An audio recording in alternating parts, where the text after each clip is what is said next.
नमस्कार, मैं हूं कोमल शर्मा और आप देख रहे हैं न्यूज 21। टाइम हो गया है स्पेशल बुलेटिन का। शुरुआत करते हैं खबरों की।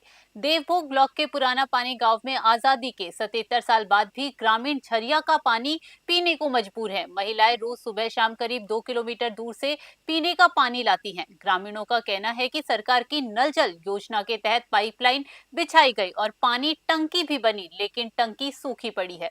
निर्माण कार्य पिछले 4 साल से अधूरा है और ठेकेदार व जिम्मेदार अधिकारी सुध नहीं ले रहे। ग्रामीणों ने जल्द योजना शुरू कराने की मांग की है। देवभोग से तपन यादव की रिपोर्ट। ग्राम पूर्णापाली का रहता हूँ और नंबर 8 के पंच भी हूँ, वार्ड मेंबर। हाँ और ये मेरा भतीजा लड़का है। जी जी। हाँ सर, तो बताइए पानी की जो है जल योजना। पानी का योजना सर आज के विगत 3 साल हो रहा है। जैसे टैंक बनाए मैंने वहाँ पे, जी और नदी का पानी कहा कर के नहीं कि नदी का पानी कहा कर के कम से कम आज 3 साल हो गया है। नदी का पानी ना आ रहा है ना, कुछ घर घर में पूरा सप्लाई करेंगे बोले उसमें भी पानी नहीं आ रहा है सर। आज तक कि इतना परेशान हमारे माँ बहन लोग जितना परेशान है, सीमा से बाहर है। अभी पीने मतलब के लिए जी, अब पीने के लिए कहाँ से लाते हैं सर अभी? पीने के लिए नदी के लाते हैं सर। अच्छा, कितना दूर पड़ जाता होगा? लगभग आधा 1 किलोमीटर लगता है जी जी। अब बीच में जाके पानी लाने से। अभी यही इस गांव में कितने परिवार रहते हैं सर जो? हमारे गांव में लगभग 1,000 परिवार है। खबर रायपुर से। आपको बता दें, राजधानी रायपुर सहित छत्तीसगढ़ में महाशिवरात्रि पर्व श्रद्धा और हर्षोल्लास के साथ मनाया जा रहा है। हाटकेश्वर महादेव मंदिर में अर्धनारीश्वर रूप में विशेष श्रृंगार किए गए शिवलिंग के दर्शन के लिए भक्त मीलों दूर से आए। राजिम कुंभ का आज समापन हुआ, जहां मुख्यमंत्री विष्णुदेव साय ने शाही स्नान और शोभा यात्रा में हिस्सा लिया।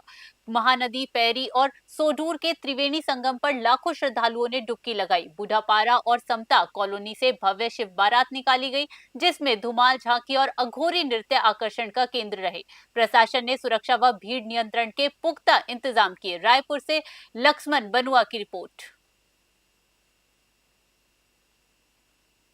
रीवा में महाशिवरात्रि का पर्व इस वर्ष श्रद्धा और उल्लास के साथ मनाया जा रहा है। शहर के सभी शिव मंदिरों को विशेष रूप से सजाया गया और हर हर महादेव के जय घोष से वातावरण भक्तिमय हो गया। महामृत्युंजय किला मंदिर में सुबह से ही दूर दराज से आए श्रद्धालुओं की लंबी कतारें देखने को मिली। भीड़ को देखते हुए मंदिर परिसर और आसपास सुरक्षा के पुख्ता इंतजाम किए गए हैं। मंदिर परिषद में श्रद्धालुओं के लिए भंडारे का आयोजन भी किया गया, जिसमें बड़ी संख्या में भक्त प्रसाद ग्रहण कर रहे हैं। रीवा से रमेश तिवारी की रिपोर्ट। दमोह जिले के उपकाशी हटा में स्थित प्रसिद्ध गौरी शंकर मंदिर भगवान शिव और माता पार्वती की अनोखी मूर्ति के लिए जाना जाता है। मंदिर में शिवजी दूल्हा वेश में नंदी पर विराजमान है और माता पार्वती उनके साथ है। माना जाता है कि भारत में ऐसी प्रतिमा केवल यहीं देखने को मिलती है। प्राचीन मंदिर करीब 400 वर्ष पुराना है और हजारी परिवार की हजारिन बहू ने इसकी स्थापना कराई थी। मंदिर परिसर में पीताम्बरा माता शक्तिपीठ, गणेश व भैरव मंदिर और ब्रह्मालीन बापूजी गया प्रसाद नायक की मूर्ति स्थापित है। वर्तमान में यहाँ अति रुद्र महायज्ञ और श्रीमद् भागवत कथा का आयोजन चल रहा है, जिसमें हजारों श्रद्धालु शामिल हो रहे हैं। दमोह से विवेक सैन की रिपोर्ट। ओडिशा के पड़ोसी छत्तीसगढ़ के गरियाबंद जिले में महाशिवरात्रि पर्व श्रद्धा और उल्लास के साथ मनाया जा रहा है। मरौदा गांव के सुरमय जंगलों में स्थित स्वयंभू भगवान भूतेश्वर नाथ की विशाल शिवलिंग का दर्शन करने श्रद्धालुओं का आगमन सुबह से ही शुरू हो गया। इस शिवलिंग की ऊंचाई 72 फीट और गोलाई 210 फीट है और इसे विश्व का विशालतम स्वयंभू शिवलिंग माना जाता है। श्रद्धा और आस्था से मांगी गई मुरादें पूरी होने की मान्यता के चलते छत्तीसगढ़ और अन्य राज्यों से भी दर्शन करने के लिए भक्त पहुंचते हैं। महाशिवरात्रि पर समिति और प्रशासन ने सुरक्षा के पुख्ता इंतजाम किए। कालाहांडी से तपन यादव की रिपोर्ट।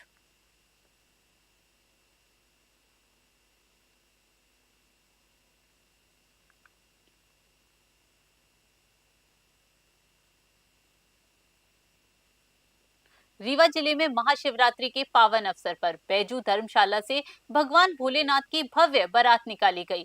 551 जी हां 551 किलो के विशाल त्रिशूल के साथ बारात शहर के विभिन्न चौरायों से गुजरती हुई पंचमाता पहुंची, जहां भंडारे का आयोजन किया गया। प्रदेश के उप मुख्यमंत्री राजेंद्र शुक्ला ने भगवान भोलेनाथ की पूजा कर बारात को रवाना किया। जिले के सभी शिव मंदिरों पर सुबह से ही भक्तों की लंबी कतारें देखने को मिली। श्रद्धालुओं का मानना है कि भगवान भोलेनाथ और माता पार्वती की शादी की परंपरा के अनुसार निकाली जाने वाली ये बारात 50 वर्षों से ऐतिहासिक रूप से संपन्न होती आई है। रीवा से रमेश तिवारी की रिपोर्ट। रीवा में शिव बारात के द्वारा भव्य बारात का शुभारंभ करने का सौभाग्य मिला है और पिछले कई वर्षों से शिव बारात की लोकप्रियता और इससे लोगों का जुड़ाव लगातार बढ़ रहा है। बैजू धर्मशाला से ये बारात शुरू होती है और पचमढ़ा धाम में जाकर इसका समापन होता है। फिर वहाँ पे भव्य कार्यक्रम होता है, प्रसाद वितरण होता है और इस प्रकार के कार्यक्रमों में लोगों को जुड़ना चाहिए और धर्म और आस्था, श्रद्धा, विश्वास, ये सब चीजें जब बलवती होती हैं तो ईश्वर का आशीर्वाद मिलता है और सभी का कल्याण होता है। आज भारत पाकिस्तान का मैच भी है।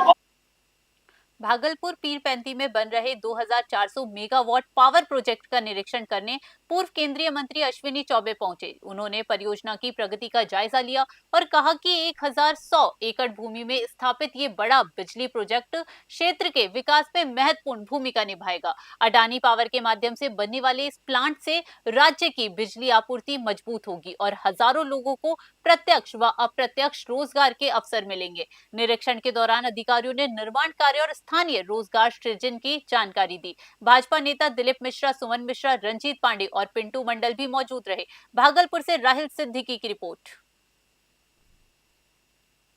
चलिए क्षेत्र में आदरणीय प्रधानमंत्री नरेंद्र भाई मोदी जी के मार्गदर्शन में हमारे बिहार के मुख्यमंत्री जी ने यहाँ पर जो 1100 एकड़ में लगभग 2400 मेगावाट बिजली ये अडानी पावर प्लांट के माध्यम से बनने वाला है, जिसमें हजारों लोग 10,000 लोगों को प्रत्यक्ष और अप्रत्यक्ष रोजगार भी मिलेगा। और मुझे खुशी हो रही है कि ये क्षेत्र जो पूरी तरह से वन या एकदम ही मरुभूमि टाइप का था, इसको अब आगे शहर जैसा बन जाएगा। यहाँ प्लांट लगेंगे, 3 प्लांट लगेगा। भागलपुर में जमीन से जुड़े विवाद में जगदीशपुर के सीओ सतीश कुमार पर सीजीएम कोर्ट में नालसी मुकदमा दायर किया गया है। भागलपुर के तपन विश्वास ने भागलपुर सिविल कोर्ट के अधिवक्ता आलय बनर्जी के माध्यम से मुकदमा दायर किया, जिसमें आरोप है कि सुप्रीम कोर्ट और सब जज भागलपुर के आदेशों के बावजूद सीओ सतीश कुमार ने विपक्षियों के साथ मिलकर करीब 87 कट्टा जमीन को मोटेशन कर उनके नाम रसीद करवा दी। मामले में जगदीशपुर सीओ के साथ विपक्षी नूतन मिश्रा सहित अन्य को भी आरोपी बनाया गया है। भागलपुर से राहिल सिद्दीकी की रिपोर्ट। सर्वोच्च न्यायालय से एक दीवानी वाद 186-84 के तहत तपन कुमार विश्वास एवं देवरतन विश्वास को एक जमीन संबंधित फैसला होने के बावजूद उपरोक्त जमीन के तहत में जगदीशपुर अंचलाधिकारी सतीश कुमार, जो कि भूमि कारोबारी के साथ गहरी सांठगांठ रखते हैं, इन्होंने उपरोक्त जमीन माननीय न्यायालय के आदेश का अवहेलना करते हुए पुनः विपक्षी के नाम पर रसीद काट दिया, जिससे विपक्षी ने परिवादी का पूरा घर तोड़ दिया और पूरा घर तोड़ दिया। तोड़ने के उपरांत उपरोक्त सीओ एवं अन्य लोगों के ऊपर नालसीवाद मुकदमा सीजीएम माननीय मुख्य न्यायिक दंडाधिकारी के यहाँ दायर किया गया है। हाँ, नालसीवाद संख्या 121/2026 जिसको स्पेशल बुलेटिन में फिलहाल के लिए इतना ही। बने रहिए न्यूज़ 21 पे। नमस्कार।